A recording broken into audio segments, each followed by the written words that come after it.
Hello, hello, hello, crossroads witches and other interesting magical beings. I always say it, I always mean it. I've got a good topic today. I'm going to be talking about an over 2,500-year-old magical grimoire. I know. Some of you folks are leaning in going, ooh, it's old, it's ancient, it must be true. And you know that is not so. Just because we find it in antiquity does not mean it is authentic. All right? Authentic is based on the fact it doesn't work. Antiquity is based on the fact it's old. Sometimes we get to bring them together and we get authentic and we get antiquity mixed in one, and it's the oldest still in use magical spellbook, the oldest grimoire. All right? And what if I told you that it was written, parts of it were written by King David himself, the founder of Western occult philosophy as we know it, his son, King Solomon, the keys of Solomon. Any of you occultists out there, your ears are starting to pike up because you're like, what? Western occultism, Western magic, modern magic as we know it are based on these foundations, all right? That we have King Solomon, he worked with the ring, knowing all the names of demons and could banish any of them, all right? This is where the magic as we know it is starting to really formulate and percolate. Now, I am going to talk a little bit about some ancient history, but I know y'all are sitting there like, Taryn, show me that book. Taryn, show me that book. And I am. It's called the Book of Psalms. I know. The Book of Psalms. Or in actuality, it's the Book of Songs. And this is my copy. This is actually an 1858 copy. This particular book is over 120 years old. She is one of my favorites. I love her because first, as an older witch, the letters are big. It's written quite large. It also has some really wonderful little tidbits, the way it's written the Psalms out. And this is the book that I use when I'm working the Psalms. Like this, we have, and I'm going to start with some little history here, because I know some of y'all have thrown the baby out with the bathwater, so to speak, where when we speak any of the Abrahamic traditions, you're like, I'm pagan now. I love the goddess now. I can't work with this. All right. Can I dispel some of those for you and just give you a little bit of some factologies? All right, let's talk facts. As I was saying earlier, King David, who is the founder of the Jewish system as we know it, the Jewish religion, there was also the founder of occultism as we know it. And they stood on the shoulders of those who came before them. The Israeli tribe at the time, all right, was Sumerians, Phoenicians, Egyptians, Assyrians, all right? And there's a couple others I'm missing. We're all in this area. Magic was part of their everyday, okay? Sort of keep with this. So we have where they're using other magic. We know for a fact that the Jewish tribe used the incantations of Egypt. How do we know it? We have a letter from an Egyptian priest actually complaining about, the Jewish priests are taking our incantations. All right, and then we also have proof elsewhere where we do see when two cultures blend, when they live together, when a tomato plant and a basil plant get planted together, those tomatoes turn out to taste a little different. It is that natural occurrence when we have things going on. So there is both times where I do believe it was taken, and other times it was definitely shared. This was going on in this time period, all right? I'm talking thousands of years ago for this time. And people have to start sort of thinking a little longer in the game.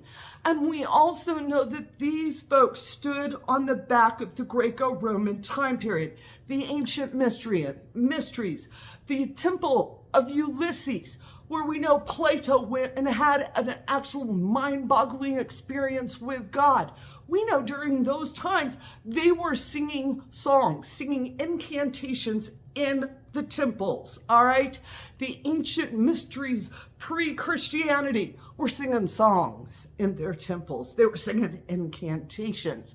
And so, in my humble opinion, and which is backed up by a freaking stack of books, all right, the basis of the Psalms is coming from there, all right? The ancient mysteries, the songs, the incantations, they were inspired by those and they were brought forth. We know that these Psalms existed in oral tradition long before they were ever written down. We only have 150 Psalms left, all right, that we actually have. We do know at one point there was quite literally thousands of them. Just as if you were to ask us today how many incantations, spell works, and things are out there, we would say that the number is indefinite, as many people as there are out there.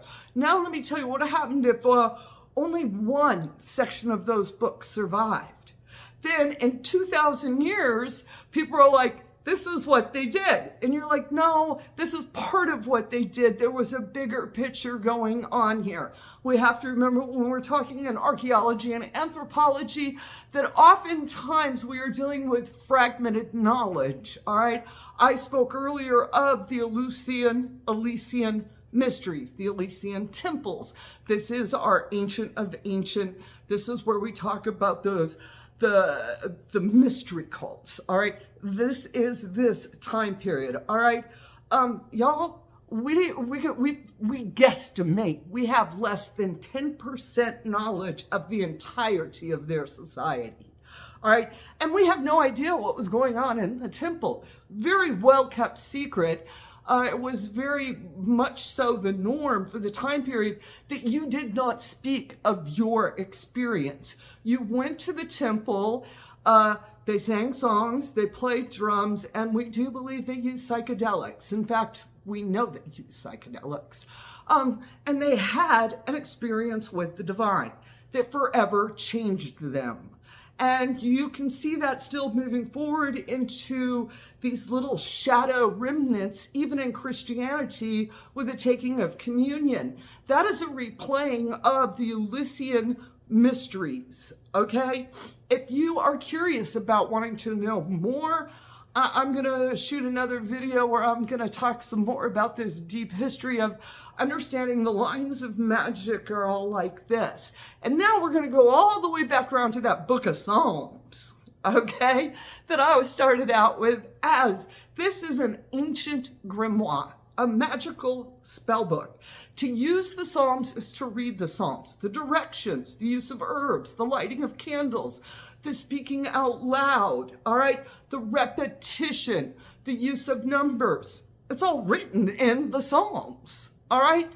The directions to use them are in the Psalms themselves. And oftentimes the best place to hide something is in plain sight, which is, all right, where else would you hide something that you wanted to last for a long time? In plain sight. And I know, like I said earlier, that many of you come from a very traumatic experience within the Abrahamic traditions. Abrahamic traditions are, you know, the Christian systems predominantly. That includes Catholicism. And you're just like, no, I'm going to go divine goddess and I'm not going to have anything to do with this mean dude named Yahweh. All right. Please understand that is a very, very modern, as in modern, like 1870s modern and forward belief system that especially here in America, we deal with it. I am a Southern Baptist, primitive Baptist. My grandma was a prayer healer. So I am very much aware of some of the traumas that were within the church, all right? I personally was not indoctrinated in. I went and visited my grandma, and I went to church camp and everything else. And it wasn't until later in life that my own mother started really getting into the social calendar of the church. So I'm always like on the outskirts of it. And I think that did help me. And also my grandmother being a faith healer, she used the Psalms for healing. And my house and many of our Southern folk magic houses, you will find that we have two Bibles. We have a black Bible that we take to church with us, and then we have a white Bible that we use for communing with, speaking with God, for healing, for answering the prayers, for when we are doing magic. Is when we use that Bible. All right. So to further how integrated the Bible is into folk magic, especially in the South, you cannot untwine them. And understanding why we still use them, you know, why I use them. The goddess is, to me, the divine feminine. The divine is in a feminine form for me personally. All right. I also know that the divine form is within Christianity. I know modern Christians erased it. But that, you know, when we get into the early Christians, we get into the mysticism. And when we look at the Hebrew, the actual Hebrew scriptures, the codex itself, we do have that verbiage of the divine is male, female, and other. Y'all caught that. All right. Actually, some of our earliest texts sort of laid the divine out as non-binary. It's an either or. And we also know that the feminine side of divinity, as the masculine side of divinity is Yahweh, the feminine side of divinity is Sophia. All right. And these are things that, you know, no, you're not going to hear it in the Baptist pulpit. Ain't no Baptist minister going to tell you this stuff, all right? They're going to fire and brimstone you, okay? That's a modern concept, all right? That is not the truth of what the Abrahamic traditions are about. And getting into their foundations and who the hell Abraham is. I often talked with folks about this, you know, that Abraham, I think, was a cool dude. So was his wife, Sarah. And they stood looking out upon Babylon at the temples.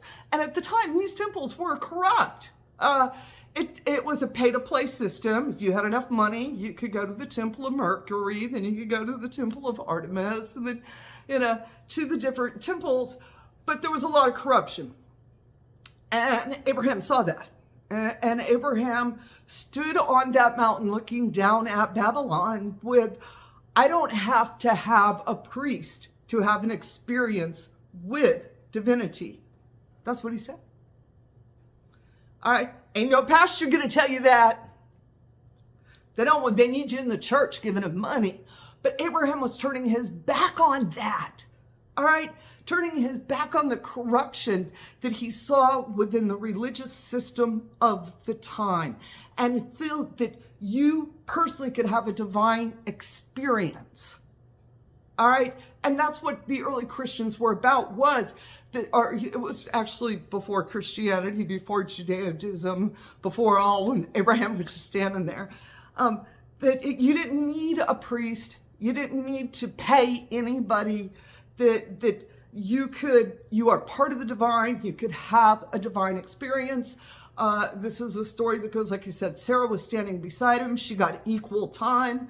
Sarah talks about, you know, her experience with divinity as well.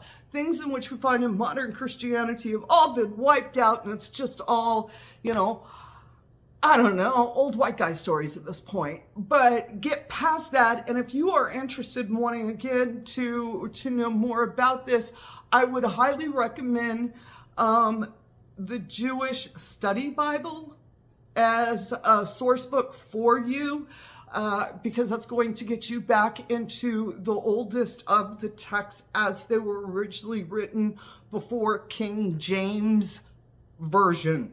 All right? It says it on there. This is King James's version. All right, well, King James, we're not even going to talk about, and they're going to say, he has some issues. All right. So let's look at the scripture before that time period, and let's look at it through the eyes of a scholar. And the best scholars we can look at it are through the eyes of our rabbis.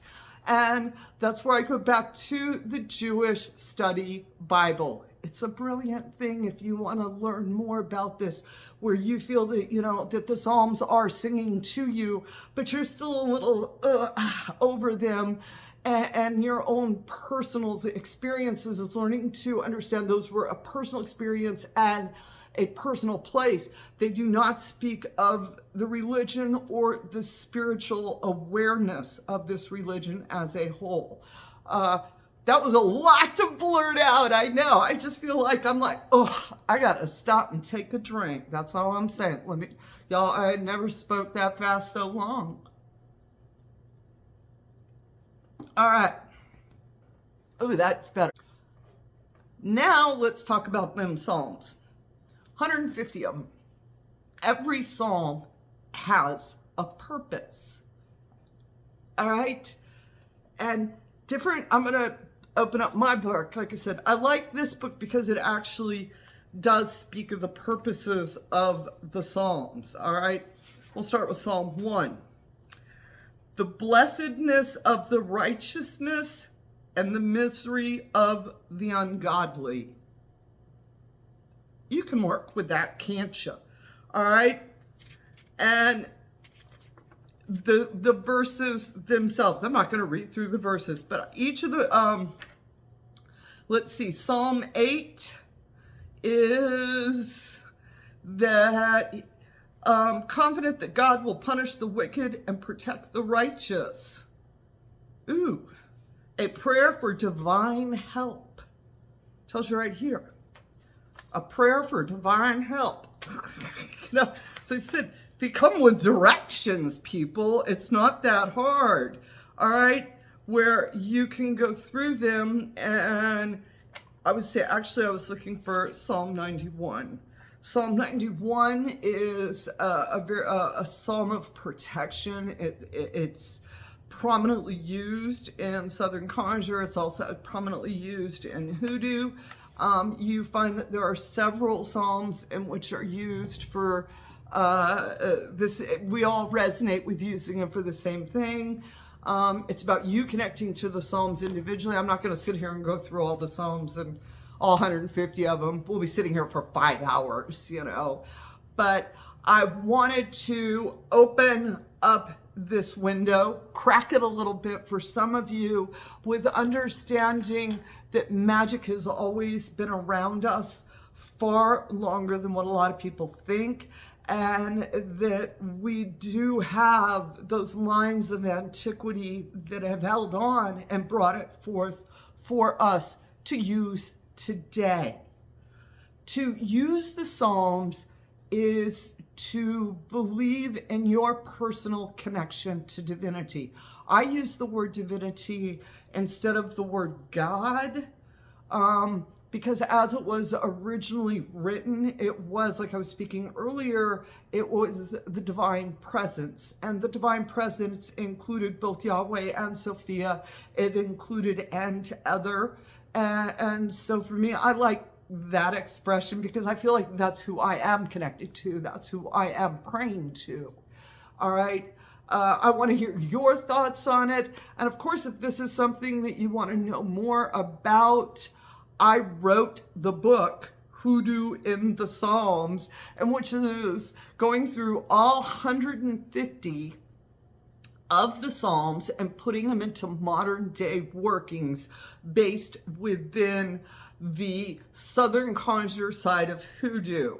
All right. When I'm talking about Hoodoo, I always try to be very mindful and respectful.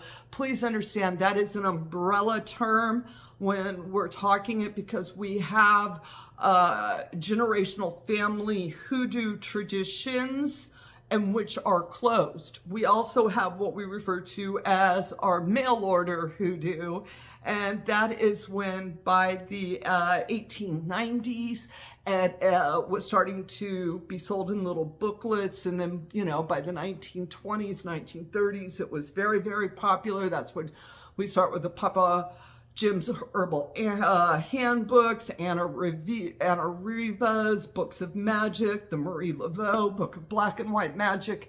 All of these booklets, the lucky number booklets that we have out, those are all considered mail order hoodoo, where it was that time it had become open to the population. My first magic that I was exposed to was Anna Riva's, Marie Laveau's Book of Black and White Magic. All right. And then, you know, the 6th and 7th books of Moses. And as I said earlier, my first herbal handbook was Papa Jim's handbook. And this is all based within hoodoo. This is a more open side, but it's not even really open as much as the available side, let me say, to this realm of magic. Regardless which side of it, you know, you are interested in, please walk respectfully. That completely off subject, but I felt like I needed to say that part out loud because we're getting into things that I'm like, oh, we got to explain and put some context on, you know, because I am part of Southern magic. That means I'm part of that funky gumbo. And there are times I have to stop and always give the honor, reverence, respect back to the Middle Passage, because that is where some of this magic, the inspirations, are coming from as well. So we can never forget that, and always make sure that we cite our sources, know where it came from, know its story before we ever use it. All right, witches, I want to hear your opinions on the Book of Psalms. And for those of you, witches and other magical beings that use the Book of Psalms, I would like to know, what's your favorite book? What's your favorite psalm? What's your favorite verse? How do you like to use it? All right. I know a lot of others read these comments below and gain a lot of information and insight. And I love it when y'all take the time to sit and really give us some good information and everything. And of course, I'm going to say, if you like what you're hearing, I put out videos on a basis right now because I have a lot going on in my mundane life. But I promise to try to put them out at least once a week, once every week and a half. And if, of course, there's something that you want to hear, leave it in the comments section below. All right. I do love the inspirations I get from y'all. So hit that subscribe button. Hit that like button. Go check out my book, Hoodoo in the Psalms. All right. And with that said, witches, y'all know it never changes. Get out there. Fly those brooms and have a bright, blessed day. And as always, amen, blessed be, ashe, and a bobo.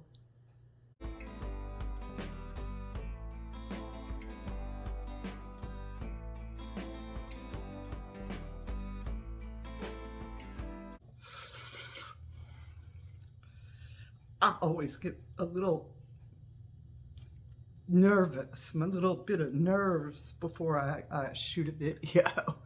And so I actually sit here for just sort of a couple minutes, clearing my brain, giving those words up to the goddess that whatever I say is going to be what needs to be said, because as y'all know, I don't script. I have a topic, an idea, a thought, and I sit down and move in faith, walk in spirit in the head, whatever phraseology you want to use. And I hit that record button and start talking about it, you know. I try to make sure that I'm in that headspace, if that makes sense, you know. I don't force my videos. Sometimes I don't record for a while, and then I'll just have all sorts of inspirational marinations of magical thoughts going on. And I can sit here and I'll record 3-4 videos over the course of an afternoon. you know, and then I release them out. Somebody had asked if I shoot videos, you know, am I shooting, editing, uploading, and releasing it? I'm like, not all in the same day, honey. All right, I do very basic editing to start with, and I have a lot of respect for the content creators that make really pretty videos. So that's some end notes when y'all are wanting for those folks out there that have asked me questions about my filming and how I do it and everything. I'm like, I let spirit in the head come and talk to me. All right, get out there. Y'all know what I'm gonna say. Go fly those brooms.